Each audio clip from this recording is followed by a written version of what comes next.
प्रिय बच्चों, हम एपी पढ़ रहे हैं, अर्थमेटिक प्रोग्रेशन, समांतर श्रेणी, और उसमें हम लोगों ने कॉन्सेप्ट और पिछले वीडियो में कुछ क्वेश्चन सॉल्व किए थे।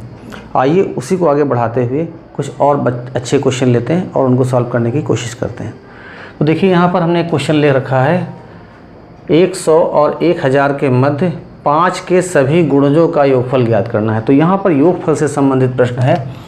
ये हमारे पास 100 लिखा है और यहाँ पर है 1000 के मध्य 5 के गुणज मीन्स मल्टीपल। अब 5 के मल्टीपल ऐसे नंबर हमें लेने हैं जो 100 और 1000 के मध्य में हों और 5 के गुणज हों। तो यहाँ पर सबसे पहला गुणज होता है 105, इसको हम 5 से भाग करेंगे तो पूरा पूरा चला जाएगा। फिर 110, 115 और इसके बाद में लास्ट में 1000 है तो 1000 से पहले आ जाएगा 995, 995। तो ये ऐसी संख्याएं हैं जो हमारी 5 की गुणज है। कभी कोई दूसरा क्वेश्चन मिले और उसमें गुणज निकालने में दिक्कत हो तो आप क्या करेंगे, इस नंबर से आप छोटे नंबर को और बड़े नंबर दोनों को डिवाइड कर लें और डिवाइड करने के बाद में जो भी रिजल्ट आपका यहाँ पे प्राप्त हो उस रिजल्ट में एक जोड़कर 5 से गुणा कर दें और इसमें जो रिजल्ट प्राप्त हो उसमें से वही जो रिजल्ट आएगा उसी को गुणा कर देंगे तो हमारे ये नंबर हमको मालूम हो जाएंगे। अब यहाँ पर 5 के गुणज हैं तो हमारा जो कॉमन डिफरेंस रहेगा, सार्वंतर रहेगा, वो 5 ही रहेगा। तो देखिए ये हमारे पास श्रेणी आ गई है। इसका पहला पद हमारे पास है 105, डी निकालेंगे, डी माने दूसरा पद माइनस पहला पद, तो दूसरा पद माइनस पहला पद कर देंगे तो ये 5 आ जाएगा। वैसे यहाँ 5 है, पहले से ही मालूम था। और लास्ट टर्म हमारे पास क्या है, तो लास्ट टर्म है 995। तो हमें इनका योगफल निकालना है, लेकिन योगफल निकालने के लिए हमारे पास दो रिलेशन हैं। एक तो रिलेशन है Sn = n/2 2a + n-1 × d और दूसरा है Sn = n/2 × a + l। तो इन दोनों रिलेशन में हमें n की ज़रूरत पड़ती है, लेकिन हमें n यहाँ पर मालूम नहीं है। तो सबसे पहला काम हमारा है n फाइंड करना। तो हम कोई भी फार्मूला यूज कर सकते हैं, लेकिन जब तक हमको n नहीं मालूम होगा तो हम इस योगफल को निकाल नहीं पाएंगे। तो n निकालने के लिए क्या करना है, l को अप्लाई कर देना। l हमें मालूम है तो l = फार्मूला होता है a + n-1 × d। l की वैल्यू है 995, a इज़ 105, हमको n नहीं मालूम है, d की वैल्यू है 5। तो इसे लिखते हैं 995, 105, इसको गुणा करेंगे तो 5n - 5 हो जाएगा। तो 995 बराबर 5n + 100। 105 में से 5 घटा देंगे और अब हम लोग क्या कर सकते हैं, ट्रांसपोजिशन ऑफ साइड्स कर लेंगे। राइट साइड को लेफ़्ट में और लेफ़्ट साइड को राइट में लिख लेंगे। तो 5n = 995 और ये 100 प्लस का है, इसको राइट साइड में ट्रांसपोज कर देंगे तो माइनस का बन जाएगा। तो ये आ जाएगा हमारे पास 895 और n = हो जाएगा 895 / 5। तो इसको 5 से डिवाइड कर देते तो 5 × 5 = 5 हो जाएगा, यहाँ 5 × 7 = 35 और 5 × 9 = हो जाएगा 45। तो कुल मिला के हमारे पास जो सीक्वेंस है ये, इसमें 179 टर्म्स हैं। n की वैल्यू हमको मालूम हो गई है। अब हम लोगों को निकालना है योगफल। तो योगफल के लिए हम लोग इन दोनों में से कोई भी एक रिलेशन यूज़ कर सकते हैं, लेकिन ये रिलेशन आसान है तो इसका यूज़ कर लेते हैं। तो s = n की वैल्यू है 179/2 कर देंगे, a की वैल्यू है 105 और l की वैल्यू है 995। इनको रिप्लेस कर देते हैं तो s = 179 इंटू इनको ऐड करेंगे तो ये हो जाएगा आपका 1000 और 100 यानी 1100/2 कर देंगे और इसको 2 से कैंसिल कर देंगे तो 2 × 5 = 10 और फिर 2 × 5 = 10 और इन दोनों को हमें क्या करना है, मल्टीप्लाई कर लेना है 550 से। तो 179 × 5, तो ये 0 हटा देते हैं। तो 5 से मल्टीप्लाई किया था, अभी हमने डिवाइड किया था तो कितना आया था 8, यहाँ पर 895 और ये हो जाएगा यहाँ पर 598। तो इसको ऐड कर देंगे तो 5 9 5 14 8 और यहाँ पे हो जाएगा 9, तो ये आ जाएगा हमारे पास 9 8 4 5 और एक ये 0 लग जाएगा। ये आ गया इनका योगफल। आइए एक और क्वेश्चन सॉल्व कर लेते हैं। हमारे पास एक AP है और ये AP दे रखी है 25 22 19 16। ये डिक्रीजिंग सीक्वेंस है, घटते हुए क्रम में सीक्वेंस है। तो इस पे कह रहा कुछ पदों का योगफल 116 है। तो मान लेते हैं कि n पदों का योगफल 116 है और जो सीक्वेंस दे रखी यहाँ से पहला पद हमारे पास a = 25 हो जाएगा। d निकालेंगे तो दूसरा पद 22 माइनस पहला पद 25 यानी माइनस का 3 आ जाएगा। तो इस इंफॉर्मेशन का यूज करके हम लोग n पता कर सकते हैं कि कितने पदों को हम जोड़ेंगे तो ये 116 हमें मिलेगा। एक्चुअली हमें निकालना क्या है, श्रेणी का अंतिम पद निकालना है। तो श्रेणी का जो अंतिम पद होता है वो L होता है और L का फार्मूला हम लोगों को मालूम है, L = a + n - 1 × d। तो देखिए हमें a मालूम है, d मालूम है, लेकिन हमें n नहीं मालूम है। तो जब तक हमें n नहीं मालूम होगा हम अंतिम पद ज्ञात नहीं कर सकते हैं। तो एक्चुअली हमको पहले n ही कैलकुलेट करना पड़ेगा। तो उसके लिए फार्मूला हम लोग s वाला लगा देते। तो s = फार्मूला है n/2 2a + n - 1 × d। Value replace करते हैं 116 = n हमको मालूम ही नहीं है। तो यहाँ हो जाएगा 2a = 25 n - 1 × d की वैल्यू है -3। अब ये 2 यहाँ पे डिवीज़न में है तो हम क्या कर सकते हैं, इस 2 को इधर ट्रांसपोज कर दें तो ये मल्टीप्लाई में हो जाएगा। तो 2 से इसको मल्टीप्लाई करेंगे तो आ जाएगा यहाँ पे 2 और ये 3 और यहाँ पे 232 आ जाएगा। यहाँ n रखेंगे और 25 दूना 50 हो जाएगा। -3 से मल्टीप्लाई करेंगे 3n और माइनस माइनस प्लस 3 बन जाए 3। तो ये हो जाएगा 232 n। यहाँ पे हो जाएगा 50 में 3 और जोड़ देंगे तो 53 हो जाएगा माइनस। अब यहाँ लेते हैं 232 मल्टीप्लाई करेंगे तो 53n माइनस n से 3n को मल्टीप्लाई करेंगे 3n² और इस पूरे टर्म को लेफ़्ट में ट्रांसपोज कर लेंगे। तो ये माइनस का 3n² लेफ़्ट में लाएंगे तो प्लस का हो जाएगा माइनस का 53n और प्लस 232 = 0। तो ये हमारे पास एक आ गया है यहाँ पर क्वाड्रेटिक इक्वेशन। और क्वाड्रेटिक इक्वेशन को हम लोग क्या करेंगे, सॉल्व करने के लिए फैक्टराइज करेंगे। तो इसको फैक्टराइज कर लेते हैं। तो आइए इस क्वाड्रेटिक इक्वेशन को पहले हम लोग सॉल्व कर लेते हैं और सॉल्व करने के लिए क्या करते हैं, फैक्टराइज कर लेते हैं। तो फर्स्ट हमारे पास है 3n²। तो इसको हम लोग लिख सकते हैं 3n × n और लास्ट टर्म हमारे पास जो है कांस्टेंट टर्म दैट इज़ 232 है और इसको भी हम लोग फैक्टराइज कर सकते हैं। तो यहाँ हो जाएगा 2 × 2 × 2 × 29। तो अब हमें क्या करना है, इसकी पेयरिंग कर लेते हैं। तो एक पेयर तो हम ये बना लेंगे और एक पेयर हम बना लेंगे ये। तो ये हो जाएगा 29n और ये 2 × 2 = 4 × 2 = 8 थी या 24n। देखिए लास्ट में यहाँ प्लस है, यहाँ भी प्लस है, तो प्लस प्लस प्लस हो जाएगा। तो इन दोनों को ऐड कर लेते हैं तो आ जाएगा 9 4 13 और 2 2 4 1 5 53n।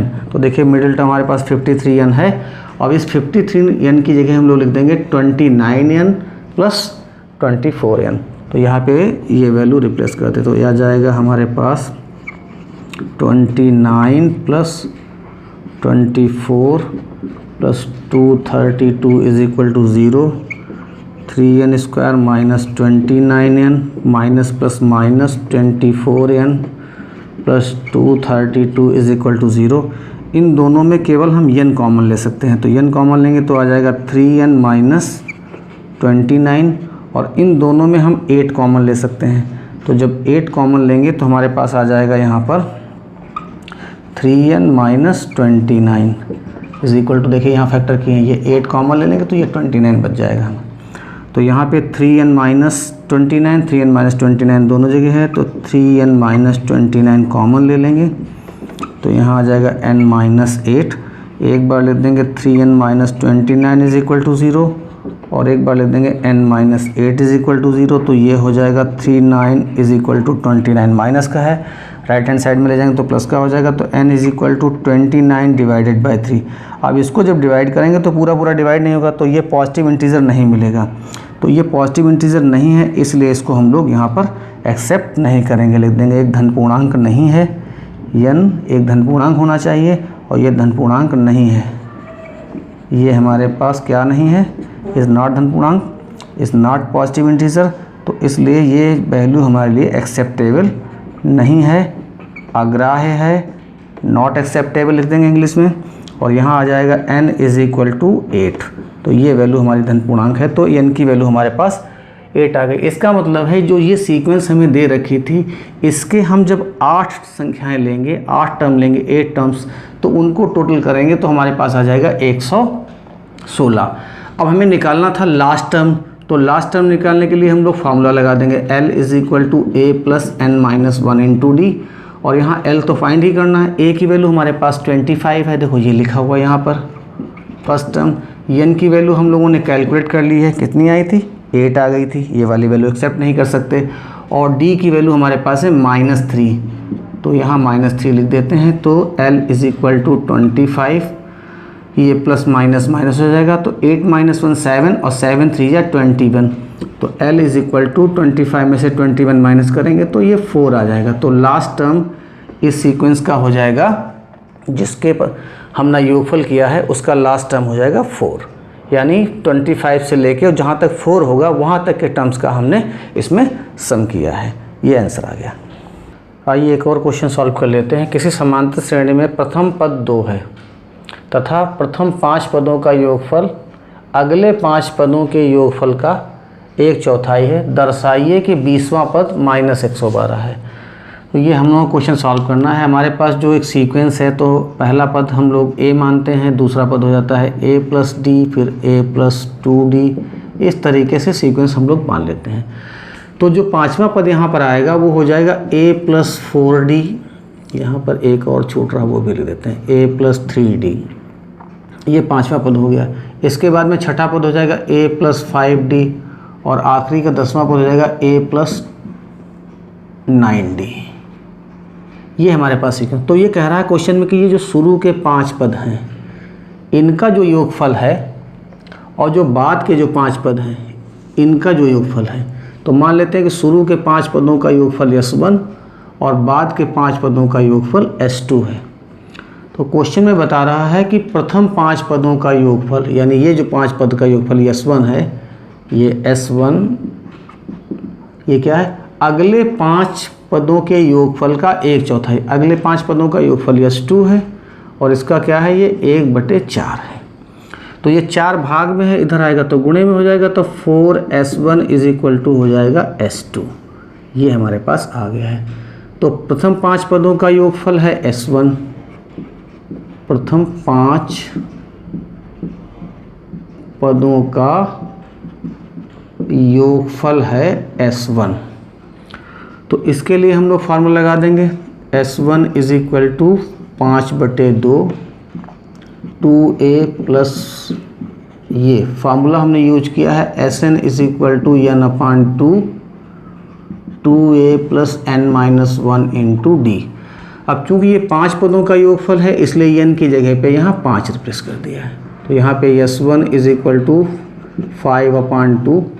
क्वेश्चन में बताया गया कि प्रथम पद है 2, तो a बराबर हो जाएगा 2, तो यहाँ पर a की वैल्यू 2 रख देते हैं, तो 2 प्लस ये हो जाएगा 4d, तो ये आ जाएगा S1 = 5/2। इसमें से आप एक 2 कॉमन ले लीजिए, तो यहाँ हो जाएगा 2 + 2d, तो ये 2 से 2 कैंसिल हो जाएगा। इनको मल्टीप्लाई कर देंगे तो S1 = हो जाएगा 5 2 × 10 और ये हो जाएगा 5 2 × 10d। ये S1 की वैल्यू आ गई। अब देखिए यहाँ पर ये प्रथम 5 पदों का योगफल है और ये बाद के 5 पदों का योगफल है। तो इन सभी पदों को हम एक साथ ले लें तो शुरुआत में कुल 5 ये और 5 ये मिलाकर कुल हमारे पास 10 पद हो जाएंगे। तो प्रथम 10 पदों का योगफल क्या हो जाएगा, प्रथम 10 पदों का योगफल, तो प्रथम 10 पदों का योगफल बराबर हो जाएगा S1 + S2, और S2 की वैल्यू हम लोगों ने क्या निकाली है, 4S1 के बराबर यहाँ निकाल ली। तो यहाँ पर S2 की जगह लिख देंगे 4S1, तो ये हो जाएगा कुल मिला के 5S1। अब देखिए प्रथम 10 पदों का योगफल, तो इसके लिए फार्मूला लगा देंगे 5s बराबर 10/2, ये 10 पदों का योगफल है, तो यहाँ पे n की वैल्यू 10 हो जाएगी, तो 10/2 इंटू 2, a की वैल्यू 2 है, 10 - 1 इंटू d। अब यहाँ पर क्या करेंगे हम लोग, s1 की वैल्यू रिप्लेस कर देंगे, तो यहाँ 5 लिख देते हैं और s1 की वैल्यू हमारे पास आ गई थी 10 + 10d इज इक्वल टू, इसको 2 से कैंसिल करो तो आ जाएगा 5, यहाँ 5 लिख दिया, इसे मल्टीप्लाई करो 2 × 2 = 4 + 9d, तो देखो ये 5 और ये 5 कैंसिल आउट हो जाएंगे, तो ये आ जाएगा 10 + 10d is equal to 4 + 9d, यहाँ ले देंगे 10d, इस 9d को लेफ्ट में लाएंगे तो माइनस का हो जाएगा, और 4 ये 10 उधर ले जाएंगे तो माइनस का 10 हो जाएगा, तो यहाँ बचेगा 10 में से 9 माइनस करेंगे तो d, और यहाँ पे आ जाएगा -6। तो ये हमें d की वैल्यू मालूम हो गई, और हमें निकालना क्या है, 20वां पद निकालना है। तो हम लोग जानते हैं 20वें पद के लिए फार्मूला क्या होता है, a20 = a + 19d, जो भी नंबर यहाँ लिखते हैं उससे एक कम नंबर यहाँ लिखा जाता है। तो a क्या है, a है फर्स्ट टर्म, तो फर्स्ट टर्म हमारे पास कितना है, ये 2 है, तो यहाँ a की वैल्यू रख देंगे 2, और 19 इंटू d की वैल्यू -6, तो ये हमारे पास आ जाएगा a20 = 2, ये प्लस माइनस माइनस हो जाएगा, और ये आ जाएगा 114, और 14 में से 2 माइनस हो जाएगा तो ये आ जाएगा -112, तो ये हमारे पास आ गया 20वां पद। तो इसको एक बार फिर से समझ लेते हैं जल्दी से। तो शुरू के 5 पदों का योगफल s1 और बाद के 5 पदों का योगफल s2 मान लिया है। तो ये कह रहा है कि जो शुरू के 5 पदों का योगफल है वो बाद वाले 5 पदों के योगफल का 1/4 है, तो यहाँ 1/4 कर दिया, इस 4 को उधर ट्रांसपोज कर दिया, तो s2 की वैल्यू हमें मालूम हो गई। यहाँ 5 पदों के योगफल के लिए फार्मूला लगा दिया, तो n की जगह 5 रखा, s1 है ये रख दिया, और फिर हमने क्या किया, ये 5 पदों का योगफल ये और 5 कर दिया, तो कुल दोनों को जोड़ देंगे तो 10 पदों का योगफल हो जाएगा। तो ये 10 पदों का योगफल निकाला, यहाँ s2 का ये मान रख दिया, तो ये 10 पदों का योगफल है, तो यही फार्मूला फिर से अप्लाई करेंगे, और इसमें n की जगह पे 10 कर दिया, यहाँ पे s1 की वैल्यू रख दी, सॉल्व किया, d की वैल्यू आ गई, और फिर हमें 20वां पद निकालना था, तो 20वें पद का हमने सूत्र लिख दिया, a20 = a + 19d, उसमें वैल्यू रख के इसको सॉल्व कर दिया, तो हमें ये रिजल्ट मिल गया। आइए एक और क्वेश्चन सॉल्व कर लेते हैं। उस समांतर श्रेणी के n पदों का योगफल ज्ञात कीजिए जिसका kवां पद 5k + 1 है। तो श्रेणी का kवां पद दिया है, तो हम लोग इसको लिख देंगे ak = 5k + 1, ये श्रेणी का क्या है, kवां पद है। अब kवें पद के बाद में हम इसकी मदद से क्या करेंगे, nवां पद निकालेंगे। तो यहाँ लिखते हैं श्रेणी का nवां पद, तो nवां पद निकालेंगे तो k की जगह n रख देंगे, k की जगह क्या रख देंगे, n, तो यहाँ हो जाएगा an बराबर 5n + 1, तो ये हमारे पास श्रेणी का nवां पद आ गया है। अब हमें निकालना है n पदों का योगफल, तो योगफल निकालने के लिए फ़िलहाल तो अभी जो हमने पढ़ा उसी का यूज करेंगे, और जब हम लोग स्पेशल सीरीज़ पढ़ेंगे तो उसमें इसके लिए बहुत आसान सी टेक्निक है, और उस फार्मूले का एक फार्मूला यूज करेंगे तो उससे बहुत आसानी से ये हमारा सॉल्व हो जाएगा। तो जब हम लोग स्पेशल सीरीज़ पढ़ेंगे तो इस क्वेश्चन को दोबारा टैकल करेंगे। फिलहाल यहाँ पे जो कॉन्सेप्ट पढ़ा है उस कॉन्सेप्ट का यूज करके हम लोग कैसे इसको सॉल्व कर सकते हैं ये देख लेते हैं। तो यहाँ पर हमें क्या करना है, n की जगह पे हम इसमें नंबर्स रख देंगे 1 2 3। तो जब n की जगह पे यहाँ 1 रखेंगे तो 5 × 1 = 5 और 1 6, पहला टर्म आ जाएगा हमारा 6। फिर 2 रखेंगे तो 5 × 2 = 10 + 1 11 हो जाएगा। फिर 3 रखेंगे तो 5 × 3 = 15 + 1 16, और इस तरीके से ये हमको AP मिल जाएगी। अब जब हमको ये AP मिल गए तो इसका पहला टर्म क्या है, तो a = 6 है, d निकालेंगे, second term minus first term,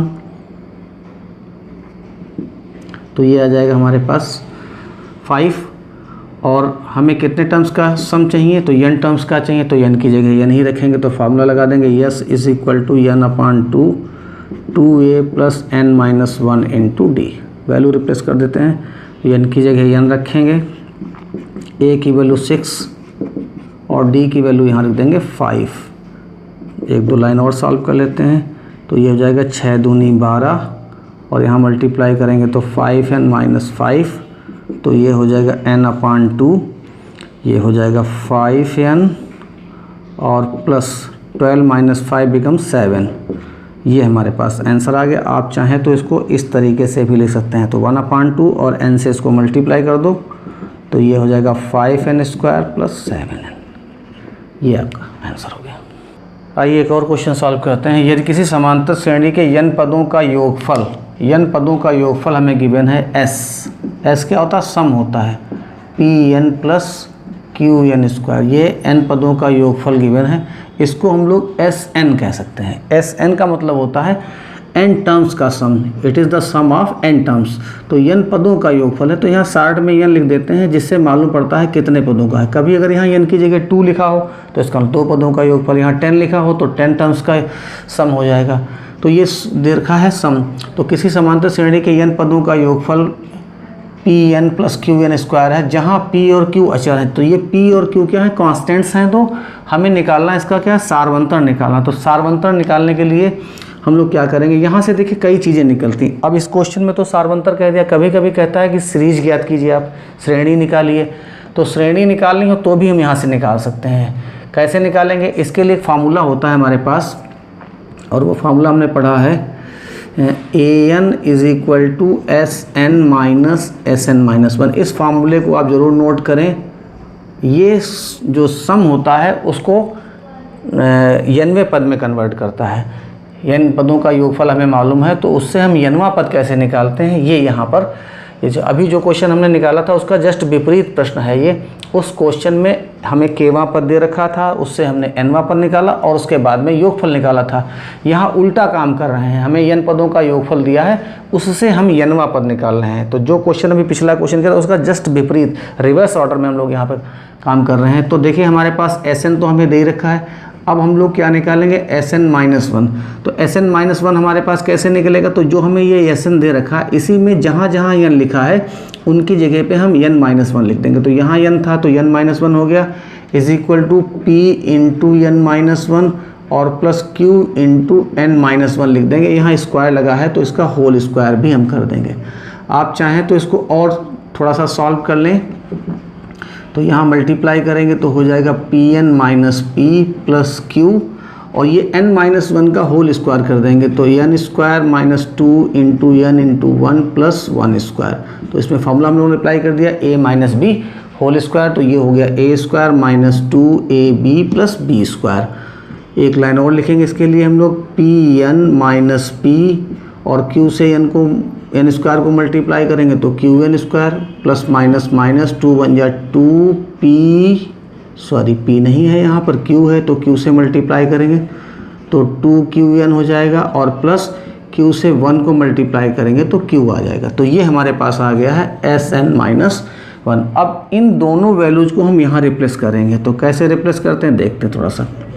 an लिख दिया, Sn की वैल्यू हमारे पास है Pn + Qn² माइनस लगा देंगे, और Sn-1 की वैल्यू जो हमने यहाँ कैलकुलेट करी है Sn से, इसको यहाँ रिप्लेस करते हैं। तो Pn - P + Qn² - 2qn + Q।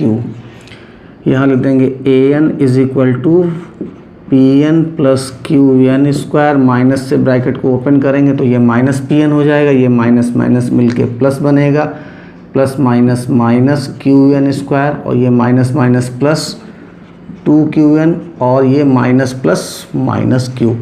तो देखिए ये Pn प्लस का और माइनस का कैंसिल हो गया, Qn² प्लस का है यहाँ माइनस का, ये कैंसिल हो जाएंगे। तो ये आ जाएगा an = हमारे पास बच गया है 2qn + q + p और माइनस q। तो इस तरीके से ये हमें nth टर्म यहाँ पर मालूम हो गया। अब n टर्म मालूम हो गया, तो अगर हमें सीक्वेंस निकालनी है तो हम इसी n टर्म में n की जगह पे 1 2 3 4 रिप्लेस करेंगे और हमें जो वैल्यूज़ मिलेंगी वही हमारे टर्म्स हो जाएंगे, सीक्वेंस हो जाएंगे। लेकिन हमें यहाँ पे वो नहीं निकालना, हमें तो यहाँ पे d निकालना है।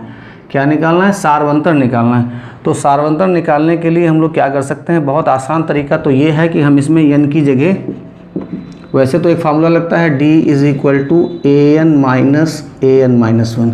इससे हमें an तो मालूम ही है और an-1 निकाल के और फिर हम इसमें रख दें तो इससे भी हमारा d निकल आएगा। जैसे an हमारे पास ये है तो यहाँ से हम an-1 निकालेंगे। कैसे निकालेंगे, n की जगह पे यहाँ लिख देंगे n-1, बाकी सारे पदों को एज इट इज लिखा रखेंगे। तो ये हो जाएगा an-1 2q से मल्टीप्लाई करेंगे तो 2qn, यहाँ मल्टीप्लाई करेंगे तो 2q plus p minus q। एक लाइन और लिख देते हैं, तो ये हो जाएगा 2qn minus 2q minus q, ये हो जाएगा माइनस 3q और प्लस p, और बस ये d का फॉर्मूला लगा देंगे सिंपल सा। ये इसमें वैल्यू रख देंगे हम लोग।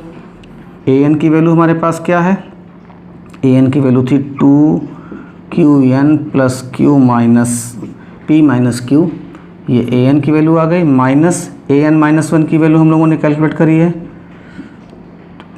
2qn minus 3q plus p। थोड़ा सा इसको और सॉल्व कर देते हैं, माइनस से ब्रैकेट ओपन करेंगे तो साइन चेंज करना पड़ेगा, 2qn plus 3q minus p। तो देखिए 2qn प्लस का और माइनस का कट जाएगा, ये p प्लस का है और यहाँ माइनस का है, और 3q में से एक q निकल जाएगा, तो हमारे पास फाइनली बच जाएगा यहाँ पर 2q। तो ये हमारे पास आ गया है सार्व अंतर। तो इस सीरीज का सार्वंतर मालूम हो गया। एक और टेक्निक इसमें लगती है कि ये जैसे जो हमारे पास n लिखा था, इसमें हम क्या करें, n की जगह 1 रख दें एक बार और एक बार रख दें 2। तो जब हम यहाँ पे इस तरीके से भी n की जगह 1 रखेंगे तो यहाँ क्या हो जाएगा, 1 रखेंगे तो ये आ जाएगा 2q plus p minus q। तो 2q में से q घटा देंगे तो बचेगा 1q और प्लस का p, और एक बार रख देते हैं इसमें 2, तो यहाँ n की जगह 2 रखेंगे तो 2 दूनी 4 हो जाएगा, तो ये हो जाएगा 4q plus p minus q। तो ये 4q में से q घटाएंगे तो यहाँ बचेगा 3q प्लस p, और d is equal to formula होता है a2 माइनस a1, दूसरा पद माइनस पहला पद। तो दूसरा पद हमारे पास है 3q प्लस p और पहला पद है q प्लस p, और इसे थोड़ा सा हल कर देते हैं, 3q plus p minus q minus p, तो p से p कट गया और 3q में से एक q घटा देंगे तो ये 2q आ जाएगा। तो इस तरीके से भी देखो वही सार्वंतर हमारे पास आ रहा है। तो आप इस तरीके से भी क्वेश्चन को सॉल्व कर सकते हैं। अगर आपको इसमें कहीं कठिनाई लग रही है तो आप इस टेक्निक से लगाएं। दोनों टेक्निक नहीं लगानी है, केवल एक ही टेक्निक यूज करनी है, या तो ये यूज करेंगे या फिर ये यूज करेंगे। आइए एक और क्वेश्चन देख लेते हैं। किसी समांतर श्रेणी, यदि किसी समांतर श्रेणी के प्रथम p पदों का योग और प्रथम q पदों के योगफल के बराबर है तो प्रथम p प्लस q पदों का योगफल ज्ञात करना। देखिए यहाँ पर एक थोड़ा सा समझने वाली बात यह है कि एक कोई हमारे पास AP है जिसके प्रथम p पदों का योगफल और प्रथम q पदों का योगफल दोनों क्या है, बराबर हैं। सामान्य तौर पर अगर हमारी कोई इंक्रीजिंग सीक्वेंस होती है तो उसमें p पदों का योगफल q पदों के योगफल के बराबर नहीं होता है, लेकिन अगर डिक्रीजिंग सीक्वेंस है, हमारी घटती हुई सीक्वेंस है, तो उसमें ऐसा हो सकता है कि p पदों का योगफल q पदों के योगफल के बराबर हो जाए। जैसे हमारे पास 10 पदों का योगफल हो सकता है कि आगे के 14 पदों के योगफल के बराबर हो जाए, तो 10 पदों का जो योगफल होगा वही 14 पदों का योगफल होगा। अगर ऋणात्मक सीरीज है, घटते हुए क्रम में सीरीज है, तो ऐसा होता है कि लास्ट के जो 4 पद होते हैं उनको जोड़ने पर शून्य आता है, तो जो 10 पदों का योगफल होता है वही 14 पदों का योगफल हो जाता है। तो ऐसा केवल तभी होता है जब सीक्वेंस हमारी डिक्रीजिंग ऑर्डर में होती है, घटते हुए क्रम में होती है। फिलहाल यहाँ पे ऐसी कोई बात नहीं, हमें जो कॉन्सेप्ट क्वेश्चन में बताया गया है उसी चीज़ का हमें यूज करना है। कई बार आपने देखा कि जब हम लोग योगफल निकालते हैं तो n की वैल्यू निकालते हैं कि कुछ पदों का योगफल दे रखा है, कहता है कि बताइए कितने पदों का योगफल है, तो n की वैल्यू निकालते हैं तो 2 आंसर आते हैं। वो 2 आंसर आने का कारण भी यही है, n की वैल्यू 2 आ जाती है कि 10 पदों का योगफल और 14 पदों का योगफल बराबर क्यों आ रहा है, क्योंकि अंत के जो 4 पद हैं उनका योगफल शून्य हो जाता है। तो डिक्रीजिंग ऑर्डर की जब सीक्वेंस होती है तो इस तरीके की कंडीशन उसमें काम करती है। अगर हमें ये नहीं भी मालूम है तब भी हम सामान्य तौर पर जिस तरीके से सवाल हल करते हैं उसी तरीके से यहाँ पर इसको हल कर लेंगे। तो यहाँ पर हमें कुछ चीज़ें सपोज करनी पड़ेंगी। तो सबसे पहले लिखते हैं, माना AP का, AP माने समांतर श्रेणी का प्रथम पद बराबर A। तो हमने मान लिया है कि हमारे जो AP है उसका प्रथम पद A है और सार्वंतर हमारे पास D है। अब देखिए n पदों के योगफल के लिए फार्मूला हमारे पास क्या होता है, तो Sn इज इक्वल टू होता है n/2 into 2a plus n-1 into d, ये फार्मूला होता है। तो यहाँ पर हमको तीन चीज़ें निकालनी। एक तो ये p पदों का योगफल है, तो यहाँ n की जगह p रखेंगे, तो ये हो जाएगा p/2, यहाँ 2a plus p minus 1 into D. दूसरा ये q पदों का योगफल है, तो यहाँ n की जगह एक बार q लिख देंगे, रिलेशन वही रहेगा। और लास्ट में हमें निकालना है p प्लस q पदों का योगफल, तो n की जगह पर हम p प्लस q लिख देंगे यहाँ पर। तो ये हो जाएगा p plus q divided by 2, यहाँ हो जाएगा 2a plus p plus q minus 1 into D. अब ये हमारे पास हो गया। अब क्या कह रहा था क्वेश्चन में, कहा है कि प्रथम p पदों का योगफल और q पदों के योगफल आपस में बराबर हैं। तो p पदों का योगफल sp और q पदों का योगफल sq, ये दोनों आपस में बराबर हैं। तो इनकी वैल्यू हम लोग यहाँ रिप्लेस कर देते हैं। तो p/2 यहाँ है 2a plus p minus 1 into D is equal to q/2, यहाँ 2a plus q minus 1 into D. तो देखिए ये 2 से ये 2 कैंसिल आउट हो जाएगा। अब इसको p से मल्टीप्लाई कर लेते हैं, तो ये आ जाएगा 2ap, इसको भी p से करेंगे तो ये हो जाएगा p² minus p into D. इधर q से मल्टीप्लाई कर लेंगे तो 2aq, और इस q को यहाँ मल्टीप्लाई करेंगे तो ये हो जाएगा q² minus q into D. अब हमें क्या करना है, यहाँ लिख देंगे 2ap, और ये 2aq उधर लेफ्ट में लाएंगे तो माइनस का हो जाएगा 2aq, यहाँ लिख देंगे p² minus p into D, और ये जो d वाला टर्म है इसको भी लेफ्ट में ले आएंगे तो ये हो जाएगा minus q² minus q into D is equal to 0। अब देखिए इन दोनों टर्म में हम लोग क्या कॉमन ले सकते हैं, तो यहाँ पे कॉमन हमारे पास है 2a, तो बचेगा p माइनस q, और यहाँ पर इन दोनों टर्म में हमारे पास d कॉमन है, तो हम लोग d कॉमन ले लेंगे यहाँ पर, तो ये आ जाएगा p² minus p minus q², और ये माइनस माइनस प्लस q हो जाएगा, और ये d हमारे पास कॉमन हमने ले लिया यहाँ पर। तो एक बार हम लोग क्या करेंगे, p² और q² को पास पास में लिखेंगे, तो 2a यहाँ पे हो जाएगा ये p² माइनस q², और ये माइनस p और प्लस q एक साथ लिख देंगे। तो क्वाड्रेटिक वाले दोनों टर्म एक साथ में और लीनियर वाले दोनों टर्म एक साथ में। यहाँ पे फार्मूला लग जाएगा हमारे पास, तो क्या फार्मूला लगेगा, ये फार्मूला लग जाएगा p minus q into p plus q, वर्गांतर लगा दिया, और इन दोनों में से माइनस कॉमन ले लेंगे तो ये आ जाएगा p माइनस q, और इंटू ये d हो जाएगा इज इक्वल टू 0। तो देखिए p माइनस q यहाँ दोनों जगह आ रहा है, तो हम लोग इस पूरे सेकेंड टर्म में, बल्कि हम चाहें तो पूरे टर्म में भी कॉमन ले सकते हैं, लेकिन अगले स्टेप में लेंगे।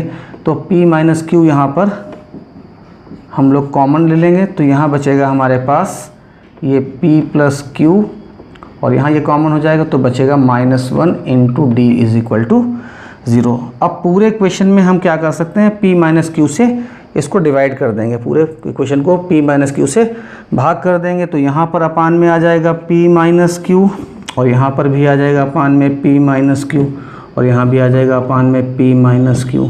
तो ये p माइनस q तो हमारे कैंसिल आउट हो जाएंगे, बचेगा हमारे पास 2a, और यहाँ पे बचेगा p plus q minus 1 into D, और 0 को जब p माइनस q से डिवाइड करेंगे तो वो 0 ही रहेगा। तो ये हमारे पास एक नया रिलेशन यहाँ पर आ गया है। अब देखिए हमको निकालना क्या था, p प्लस q टर्म्स का सम निकालना था, तो इसके लिए हम लोग फॉर्मूला यहाँ लिख लेते हैं। तो sp plus q is equal to, ये है p प्लस q/2, और यहाँ 2a plus p plus q minus 1 into D, ये यहाँ लिखा था, इसी रिलेशन को हमने यहाँ नोट कर लिया है। अब देखिए जो ब्रैकेट में यहाँ ये लिखा है, इसको ध्यान से आप देखिए, ये लिखा है 2a plus p plus q minus 1 into D, और यहाँ जो ऊपर एक रिलेशन लिखा है इसमें भी लिखेगा 2a plus p plus q minus 1 into D. तो ये पूरी चीज़ जो है यही यहाँ ब्रैकेट में लिखी है, और ये जो पूरा टर्म है ये किसके इक्वल है, 0 के इक्वल है। तो अब हम लोग क्या कर सकते हैं, इस पूरे टर्म की जगह पर हम 0 रिप्लेस कर सकते हैं। तो यहाँ पर नेक्स्ट रो में हम लोग लिख देंगे यहाँ p प्लस क्यू हो जाएगा is equal to p plus q upon 2, और ये पूरी चीज़ ज़ीरो के इक्वल है तो इसकी जगह पे लिख देंगे ज़ीरो। और इस पूरे टर्म को जब हम ज़ीरो से मल्टीप्लाई करेंगे तो हमारा रिज़ल्ट हो जाएगा ज़ीरो। तो इसका मतलब हो गया है कि जो p प्लस क्यू टर्म्स का सम हम करेंगे तो उनका जो सम आएगा वो आ जाएगा हमारे पास जीरो आ जाएगा। तो p प्लस क्यू पदों का जो योगफल है वो कितना होगा, वो शून्य के बराबर हो जाएगा। तो इस तरीके से हम लोगों ने कुछ क्वेश्चन किए हैं। अब जो क्वेश्चन बचे हैं उनको हम लोग अगले वीडियो में लेंगे। तब तक आप इनका अभ्यास कीजिए, कॉन्सेप्ट पढ़िए, और अगर किसी क्वेश्चन में आपको कोई दिक्कत आ रही है तो आप मेरे व्हाट्सएप नंबर पर वो क्वेश्चन सेंड कर सकते हैं। तब तक के लिए बहुत बहुत धन्यवाद।